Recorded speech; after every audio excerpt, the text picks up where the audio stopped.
আওয়ামী লীগকে জানায় করে একটা নিয়মতান্ত্রিক প্রক্রিয়া করে তাদেরকে ফেরত নিয়ে আসার একটা মূল নকশা। আবু সাইদের হত্যাকারীদের সবাইকে এখনো গ্রেফতারি করতে পারে নাই, বিচার তো অনেক দূরের কথা।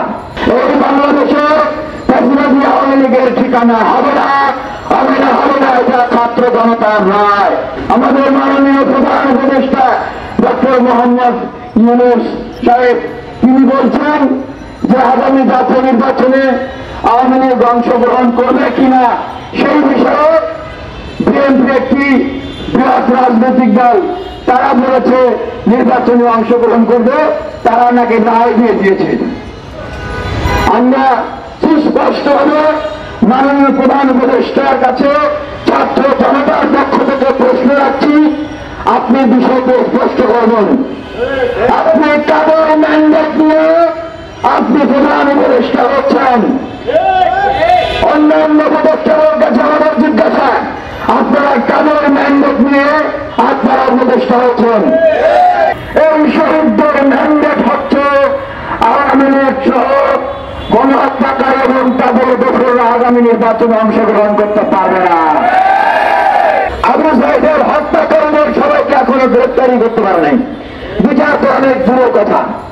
এখনো সকল শহীদদের তালিকায় তৈরি করা সম্ভব হয়নি। যারা আহত আছেন এখনো তারা হাসপাতালে বেড়ে কাতরাচ্ছেন, এখনো আমাদের শহীদদের তালিকা দীর্ঘ হচ্ছে, অথচ আমাদেরকে শুনতে হচ্ছে আগামী নির্বাচনে আওয়ামী লীগ ফেরত আসবে। যদি এরকম কথা বলা হয় আমরা বলব যে এটি হচ্ছে আওয়ামী লীগকে জানায় করে একটা নিয়মতান্ত্রিক প্রক্রিয়া করে তাদেরকে ফেরত নিয়ে আসার একটা মূল নকশা। এই যে উপদেষ্টা নিয়োগ হচ্ছেন, এই প্রক্রিয়াটি এখন ছাত্র জনতার জিজ্ঞাসা জানতে চাওয়া কিভাবে এই উপদেষ্টাগুলো নিয়োগ হচ্ছে। তাদের কথা হচ্ছে উপদেষ্টারা তো চুরি করতে যায় নাই, চুরি করতে গেছে তো যেহেতু তারা চুরি করতে যায় নাই, তারা কারা? তারা আমাদের এই বিপ্লবের ফসল, এই শহীদদের এই আহতদের ফসল, নতুন বাংলাদেশ বিনির্মাণের আশা আকাঙ্ক্ষা।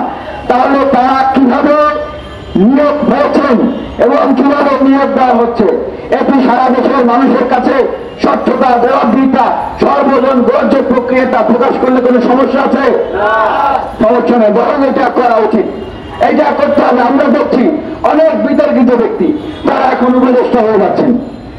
নাম যদি বলতে চাই যে মোস্তফা সাহেব, ফারুকি, শেখ ফরিদ, আওয়ামী পরিবারের সদস্যরা, তারা যাদের ভাইয়েরা পিতার আওয়ামী লীগের নেতৃত্ব করছে, তারা কিভাবে প্রতিষ্ঠান